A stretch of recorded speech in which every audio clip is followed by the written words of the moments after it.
Hello everyone, आप सभी को हमारे YouTube channel let's learn DBG पे स्वागत है। हम इस सीरीज़ में पॉलिटी का सीरीज़ चला रहे हैं, जिसमें हम राज्य विधानमंडल के बारे में पिछले वीडियो में हम कंप्लीट कर चुके हैं। ठीक, उसमें हम विधानसभा और विधान परिषद के बारे में कंप्लीट कर चुके हैं। आज का हमारा वीडियो होगा संघ राज्य क्षेत्र भाग 8। इसमें हम किसके बारे में पढ़ेंगे? तो इसमें हम पढ़ेंगे केंद्र शासित प्रदेश के बारे में। तो चलिए वीडियो को शुरू करते हैं। नंबर 1 में दिया हुआ है, दूरी एवं सामरिक आधार पर अंडमान निकोबार और लक्षद्वीप को गठन किया गया। छोटा होने के आधार पर और सामरिक आधार के कारण दमन और दीव दादरा नगर हवेली को गठन किया गया। तीसरा नंबर में है, सांस्कृतिक के कारण पांडिचेरी को गठन किया गया। चौथा नंबर में है, विवाद के कारण चंडीगढ़ को बनाया गया। और राष्ट्रीय महत्व के कारण, है ना, राष्ट्रीय महत्व को देखते हुए जम्मू एंड कश्मीर और लद्दाख को गठन किया गया। ये हमारा संघ राज्य क्षेत्र कंप्लीट होता है। अब हम चलते हैं भाग 9 पे, जिसमें हम पढ़ेंगे पंचायत के बारे में। तो भाग 9 में क्या दिया हुआ है? तो पंचायत के बारे में दिया हुआ है। इसमें हम अनुच्छेद 243 क से लेकर के न तक पढ़ेंगे। तो चलिए हम इसको शुरू करते हैं। पंचायत भाग 9। 1952 में सामुदायिक विकास हुआ, है ना। 1953 में राष्ट्रीय विस्तार सेवा आया। उसके बाद 1957 में बलवंत राय मेहता समिति का गठन किया गया। ठीक, बीआरएम जिसको शॉर्ट होकर बोलते हैं। 2 अक्टूबर 1959 को नागौर राजस्थान में सबसे पहले पंचायती राज सिस्टम को लागू किया गया। 1977 में अशोक मेहता समिति को गठन किया गया। ठीक, जो बलवंत राय मेहता समिति है, उसके आधार पर तीन स्तरीय क्या है हमारा पंचायती राज सिस्टम है।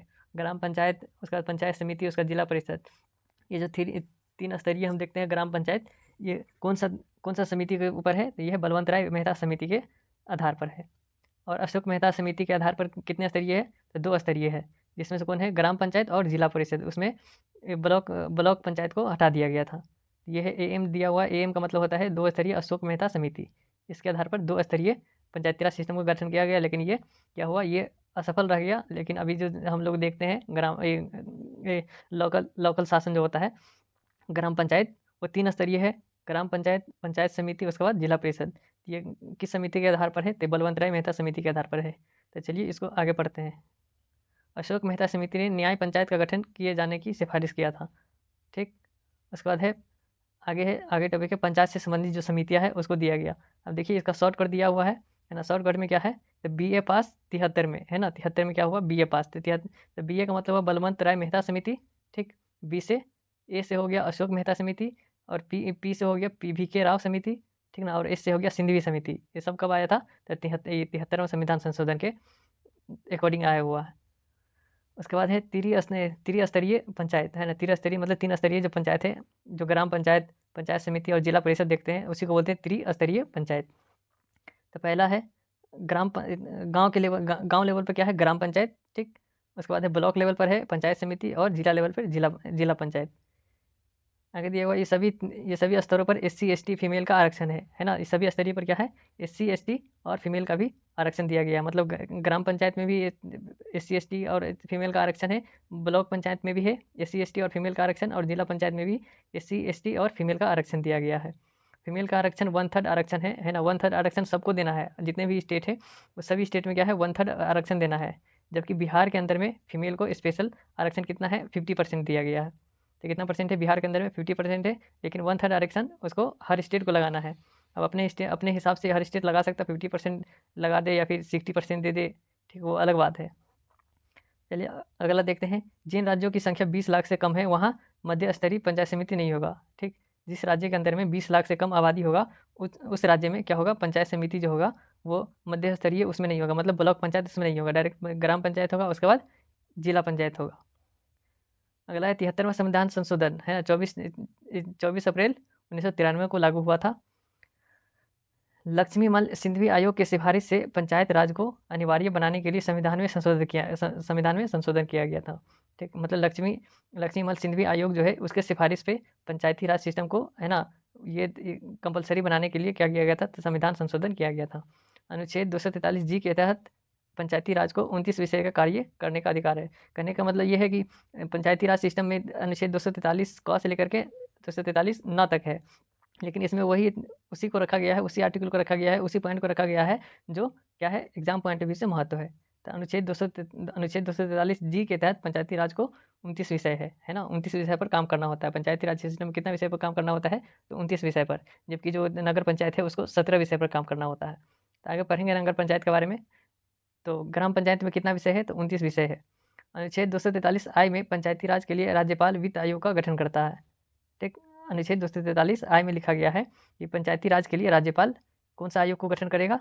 तो वित्त आयोग का गठन करेगा।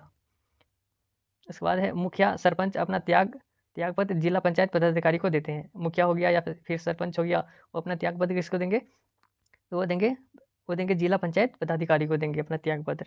अनुच्छेद 243 ई में कहा गया है पंचायती राज का कार्यकाल 5 वर्ष का होगा। ठीक, तो किसमें कहा गया है? तो अनुच्छेद 243 ई में कहा गया है पंचायती राज का कार्यकाल कितना वर्ष का होगा? तब 5 साल के लिए होगा। अनुच्छेद 243 के में कहा गया पंचायती राज का चुनाव राज्य निर्वाचन आयोग करता है।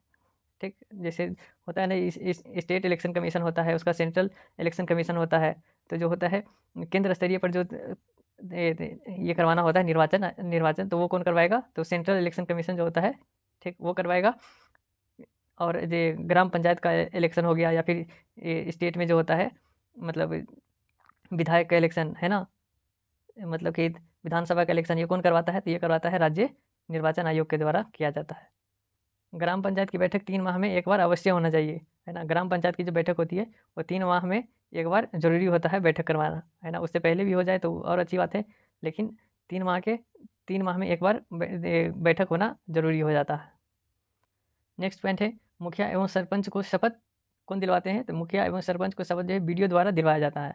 तो वीडियो के द्वारा क्या दिलवाया जाता है? तो मुखिया और सरपंच को जो शपथ दिलवाया जाता है वो वीडियो के द्वारा दिलवाया जाता है। नगर निगम के अध्यक्ष को मेयर या महापौर कहा जाता है। नगर निगम जो है उसके अध्यक्ष को किस नाम से जानते हैं? तो मेयर के नाम से जानते हैं या फिर महापौर के नाम से भी जाना जाता है। न्यायपालिका कौन होता है ग्राम पंचायत में? तो सरपंच जो होता है वो क्या होता है? न्यायपालिका होता है। कार्यपालिका में कौन आता है? तो मुखिया आता है, वार्ड मेंबर आ गया, ये सब किस में आता है? तो ये सब आ जाता है कार्यपालिका में। जिस तरीके से केंद्र में पढ़ते हैं न्यायपालिका, कार्यपालिका और विधायिका, इस तरीके से ग्राम पंचायत में भी होता है। तो न्यायपालिका का जो पोस्ट है या पद है, उस पोस्ट पर कौन होता है? तो वो जो सरपंच होता है या फिर पंच होता है वो न्यायपालिका के अंदर आता है। उसके बाद कार्यपालिका में कौन आ गया? कार्यपालिका मतलब जो काम करने वाला होता है, तो उसमें कौन आ जाएगा? तो मुखिया आ जाएगा और वार्ड मेंबर ये कार्यपालिका का सदस्य कहलाता है। उसके बाद पुलिस के अंदर में कौन आ जाता है? चौकीदार जो हो जाता है गाँव में, है ना, वो पुलिस के अंदर में आ जाता है। उसके बाद राज्य सरकार ग्राम सेवक वीडियो, है ना, वीडियो हो गया। उसके बाद वीडियो हो गया, वीडियो अलग है और वीडियो अलग है। वीडियो हो गया ब्लॉक डेवलपमेंट ऑफिसर और वीडियो हो गया विलेज डेवलपमेंट ऑफिसर। ठीक, तो वीडियो अलग है और वीडियो अलग है, इसको ध्यान में रखिए। जिला विकास अधिकारी राज्य सरकार का क्या है? ये सब अधिकारी सब है। वीडियो या फिर वीडियो ग्राम सेवक या फिर जिला विकास अधिकारी किसका है? तो राज्य सरकार का क्या है? ये राज्य सरकार का कर्मचारी इसको बोल सकते हैं। ज़मीन का लेखा जोखा कौन करता है? तो ज़मीन का लेखा जोखा करेगा पटवारी करेगा। लेखपाल करता है, कानूनगो होता है ना, वो ज़मीन का क्या करता है? लोखा जोखा करता है। ज़मीन की माप कौन करेगा? तो ज़मीन की माप करता है अमीन, है ना। अमीन जो होता है वो ज़मीन की माप करता है।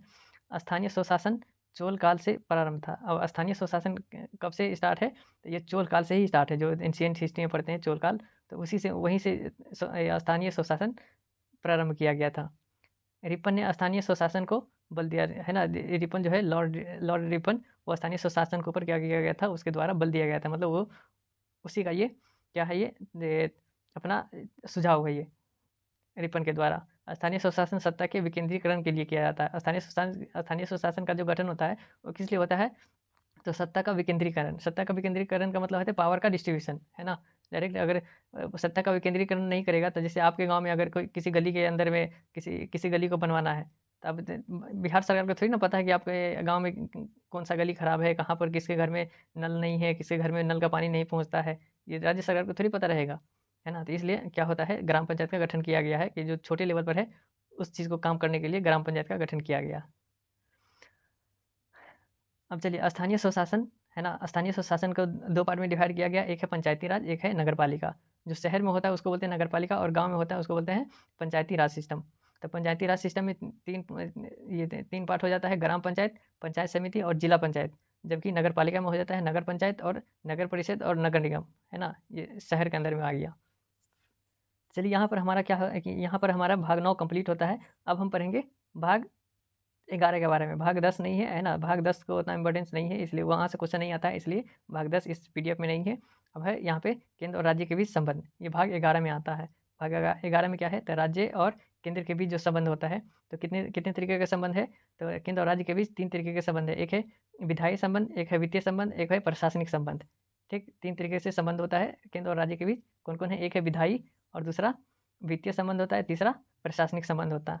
ठीक, तो वित्तीय संबंध, अब जो-जो संबंध इसमें दिया, जो-जो एग्ज़ाम पॉइंट ऑफ व्यू से इम्पोर्टेंट है वो दिया हुआ है, तो उसी के इसी पीडीएफ के अकॉर्डिंग पढ़ेंगे। जो-जो नहीं दिया होगा, है ना, वो समझिए कि एग्ज़ाम पॉइंट ऑफ व्यू से उतना महत्व नहीं है। अब देखिए अनुच्छेद 265 में दिया गया है, बिना संसद में विधि बनाए टैक्स नहीं लगाया जा सकता है। अब किसी चीज़ के ऊपर अगर टैक्स लगाना है, ठीक, उससे पहले क्या होता है, संसद में उसके द्वारा, संसद के द्वारा विधि बनाया जाता है ना? विधि मतलब कि कानून बनाया जाता है, कानून के तहत ही टैक्स लगाया जाता है। अनुच्छेद 266 में कहा गया है, भारत की संचित निधि देश के कुल धन की भारत की संचित निधि और देश के कुल धन, जो संसद की अनुमति से ही संचित निधि को धन को निकाला जा सकता है। अब संचित निधि से पैसा निकालना है या फिर भारत के जो कुल धन है जहाँ पर रखा हुआ है, वो बिना संसद की अनुमति से आप नहीं निकाल सकते हैं।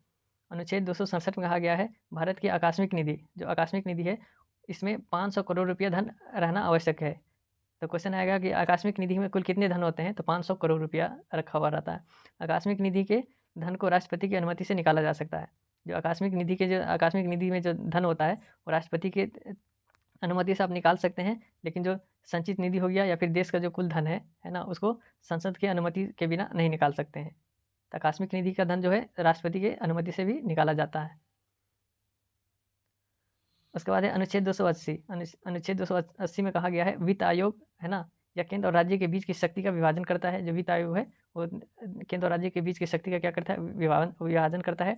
और वर्तमान में राज्य को 41% टैक्स का आय मिलता है। अब जो राज्य से क्या जाता है, टैक्स जाता है केंद्र में, तो उस टैक्स से जो एक साल में जो टैक्स का पूरा जो लेखा जोखा होता है, तो वहाँ से उस टैक्स के अंदर से 41% टैक्स किसको मिलता है, तो उस स्टेट को मिलेगा, है ना। उसी स्टेट से, जिस स्टेट से जाएगा उसका 41% टैक्स इस स्टेट को फिर रिटर्न कर दिया जाता है। उसके बाद नेक्स्ट पॉइंट है, वित्त आयोग संवैधानिक पद है। वित्त आयोग कैसा है, संवैधानिक पद है। वित्त आयोग में 5 सदस्य होते हैं। कितना सदस्य होते हैं, 5, तो 5 सदस्य होते हैं। वित्त आयोग का कार्यकाल 5 वर्ष का होता है। ठीक, अभी कौन सा वित्त आयोग है, तो 15वां वित्त आयोग है। तो 15वें वित्त आयोग का अध्यक्ष कौन है, एन के सिंह।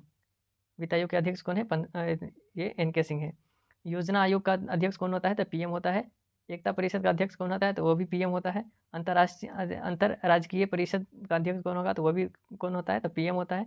केंद्रीय क्षेत्रीय परिषद का अध्यक्ष कौन होता है, अध्यक्ष होता है गृह मंत्री। उसके बाद है राष्ट्रीय एकता परिषद, एक गैर संवैधानिक संगठन है जिसमें 100 सदस्य होता है। इसकी स्थापना 1961 में की गई थी। तो राष्ट्रीय एकता परिषद जो है, ये कैसा संगठन है, तो ये गैर संवैधानिक है ना। वित्त आयोग क्या है, तो ये संवैधानिक, ये क्या है, तो ये संवैधानिक संगठन है। वह अनुच्छेद 315, अनुच्छेद 315 में कहा गया है कि संघ एवं राज्य लोक सेवा आयोग की चर्चा। अनुच्छेद 315 में किसकी चर्चा है, तो अनुच्छेद 315 में संघ एवं राज्य लोक सेवा आयोग की चर्चा है। राज्य लोक सेवा आयोग का अध्यक्ष एवं सदस्य को राज्यपाल नियुक्त करता है। राज्य लोक सेवा आयोग जो होता है, जैसे बीपीएससी हो गया, है ना, यूपीपीएससी हो गया, है ना, जेपीएससी हो गया। ठीक, तो इसका जो अध्यक्ष होता है और इसके अंदर जो सदस्य होते हैं, उसको नियुक्त कौन करता है, तो राज्यपाल के द्वारा नियुक्त किया जाता है। जो नियुक्ति के पश्चात 6 वर्ष या 62 वर्ष की अवस्था तक अपने पद पर कार्य करते हैं। सर्वप्रथम ली आयोग की सिफारिश एवं भारतीय परिषद अवधि सर्वप्रथम ली आयोग की सिफारिश एवं भारतीय परिषद अधिनियम 1919 के आधार पर 1926 में लोक सेवा आयोग का गठन किया गया।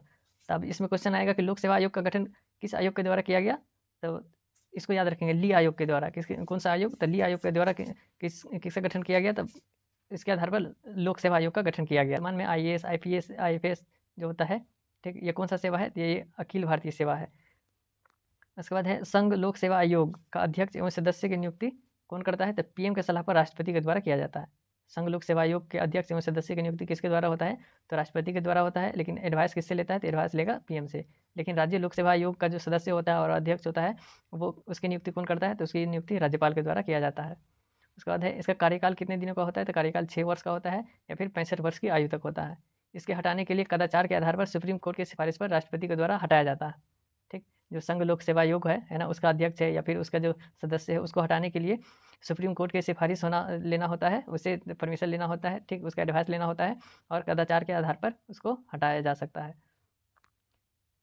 उसके बाद है जब ये अपने पद से त्याग पत्र देते हैं, किसके बारे में बात हो रही है? तो हो रही है संघ लोक सेवा आयोग के सदस्य हो गया या फिर अध्यक्ष हो गया, उसकी बात हो रही है। तो जब ये अपने पद से त्याग देते हैं, तो वो भारत के कोई भी दूसरा पद ग्रहण नहीं कर सकता है। जब ये अपने पद से अगर इस्तीफा देगा, तो क्या होगा कि देश के किसी भी दूसरी जो है कोई सा भी जो सेवा है, उस सेवा का ग्रहण नहीं कर सकता है। ऐसा क्यों होता है? तो ऐसा इसलिए होता है कि क्योंकि सबसे बड़ा अधिकारी होता है ना? अगर ये अपने पद पे रहता है तो इसके अंडर में डीएम है ना, एसपी, डीएसपी सब उसके अंडर में होता है। अब वही त्याग पत्र दे देगा तो फिर अगर दूसरा कोई जॉब पकड़ लेगा तो डीएम, एसपी के नीचे आ गया, है ना? इसीलिए ऐसा प्रावधान किया गया है कि ये सबसे सीनियर अधिकारी है ना? संघ लोक सेवा आयोग या फिर राज्य लोक सेवा आयोग। अब ये अपने पद से सिफारिश देंगे तो अब किस पद पे जाएँगे? तो बैंक में तो जॉब करने के लिए जाएँगे नहीं, है ना? एसपी, डीएसपी है ना, डीएम बनेंगे नहीं। जब ये अपने पद पर थे तभी इसके अंडर में होता था डीएम। अब ये पद से रिटायर होंगे तो या फिर रिजाइन देंगे तो डीएम बनने के लिए या फिर एसपी या फिर बैंक या किसी भी जॉब पे जाएंगे तो वो फिर निचले अधिकारी हो जाएंगे। इसीलिए इस तरीके से संविधान में प्रावधान किया गया है कि अगर ये अपने पद से रिजाइन देते हैं तो दूसरे पद को ग्रहण नहीं कर सकते हैं। अनुच्छेद 312 के आधार पर राज्यसभा की सिफारिश से संसद नई अखिल भारतीय सेवा की अखिल भारतीय सेवा आईएएस, आईएफएस और आईएफएस की गठन किया गया है। उसके बाद है हमारा निर्वाचन आयोग। अब चलिए अब इस निर्वाचन आयोग को पढ़ लेते हैं। तो अनुच्छेद 324 में किसकी चर्चा है? तो अनुच्छेद 324 में निर्वाचन आयोग की चर्चा है। तो निर्वाचन आयोग की चर्चा किसमें है? तो अनुच्छेद 324 में। इसमें 3 सदस्य होते हैं, ठीक। इसकी नियुक्ति पीएम के सलाह पर राष्ट्रपति करते हैं। निर्वाचन आयोग में जो सदस्य होते हैं उसकी नियुक्ति कौन करेगा? तो राष्ट्रपति करता है। किसकी सलाह पर? तो पीएम के सलाह पर। इसका कार्यकाल लगभग 6 वर्ष का होता है और या फिर 65 वर्ष की आयु तक। या अन्य निर्वाचन आयुक्त के मुख्य निर्वाचन आयुक्त की सलाह से राष्ट्रपति पद से हटा सकते हैं। अब अलग जो निर्वाचन आयुक्त में एक होता है मुख्य निर्वाचन आयुक्त और उसके बाद अन्य होता है उसका सदस्य, और सदस्य को हटाना है तो क्या करेंगे? तो मुख्य निर्वाचन आयुक्त राष्ट्रपति से सलाह लेंगे तब उसको हटा सकते हैं। अपने मन से जो मुख्य निर्वाचन आयुक्त है वो निर्वाचन आयुक्त के सदस्य को हटा नहीं सकते हैं, उसको राष्ट्रपति से परमिशन लेना पड़ेगा। निर्वाचन आयोग शांतिपूर्ण एवं निष्पक्ष चुनाव से संबंधित नियंत्रण, निर्देशक और अधीनस्थ अधीक्षण के लिए उत्तरदायी होता है। जो निर्वाचन आयोग होता है ना, वो जो इलेक्शन करवाते हैं तो किस तरीके से इलेक्शन करवाना उसका काम है? तो शांतिपूर्ण ढंग से, है ना, निष्पक्ष चुनाव होना चाहिए, है ना, किसी के फेवर में नहीं होना चाहिए। इस तरीके से उसका काम है कि इलेक्शन इस तरीके से कंप्लीट हो। आयोग शांतिपूर्ण एवं निष्पक्ष चुनाव के लिए आदर्श अत्याचार संहिता लागू करवाता है। अब ये जो है ताकि इलेक्शन क्या हो जाए, इलेक्शन शांतिपूर्ण ढंग से हो, है ना, निष्पक्ष हो, इसके लिए क्या करते हैं ये? तो अत्याचार, है ना, आदर्श अत्याचार, है ना, संहिता, है ना, आचार संहिता क्या करते हैं? लागू करते हैं, जिसके तहत चुनाव प्रचार के लिए 14 दिन के लिए समय के अलावा चुनाव को बाहुबल, है ना, धन बल, जाति, धर्म, क्षेत्र आदि के प्रभावित होने से बचाना होता है। मतलब कि अगर वो ये आचार संहिता नहीं लगाएगा तो क्या हो जाएगा? इसमें जाति-वाति, है ना, इस सब का थोड़ा फेवर ज़्यादा आ जाता है इलेक्शन में। हटाने के लिए जब निर्वाचन आयुक्त है ना, उसको हटाने के लिए क्या लाना पड़ता है? तो महाभियोग लाना पड़ता है। केवल मुख्य निर्वाचन आयुक्त को, है ना, जो मुख्य निर्वाचन आयुक्त है उसको हटाने के लिए क्या करना पड़ता है? तो महाभियोग लाना पड़ता है। बाकी जो अन्य जो सदस्य होते हैं उसको हटाने के लिए मुख्य निर्वाचन आयुक्त राष्ट्रपति से सलाह लेंगे तो वहाँ से वो हटा सकते हैं। लेकिन जो मुख्य निर्वाचन आयुक्त होते हैं उसको हटाने के लिए महाभियोग लाना पड़ेगा।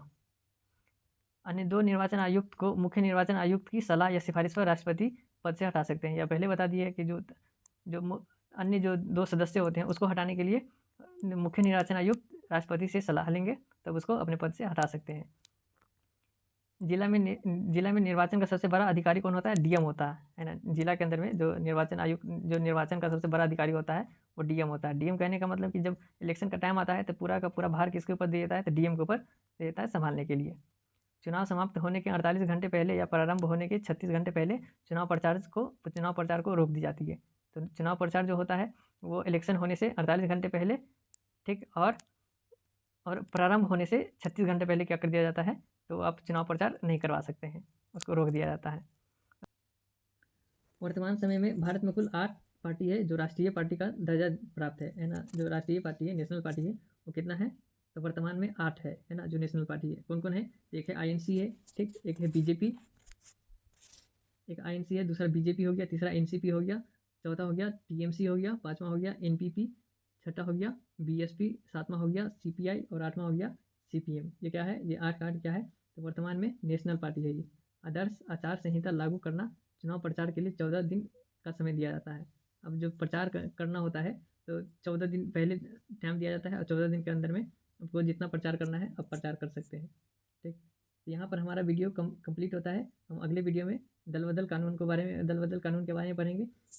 अगर आप हमारे चैनल पर नए हैं तो चैनल को सब्सक्राइब कर लीजिए ताकि सारे वीडियो का नोटिफिकेशन आपके पास सबसे पहले पहुंच जाए। और ये एग्जाम पॉइंट ऑफ व्यू से काफ़ी महत्वपूर्ण वीडियो है ना, काफ़ी महत्वपूर्ण वीडियो है। आप एक एक करके सारे वीडियो को आप जा करके प्लेलिस्ट से देख सकते हैं, क्योंकि सारे वीडियो हम कंप्लीट कर चुके हैं। बस ये लास्ट टॉपिक चल रहा है हमारा।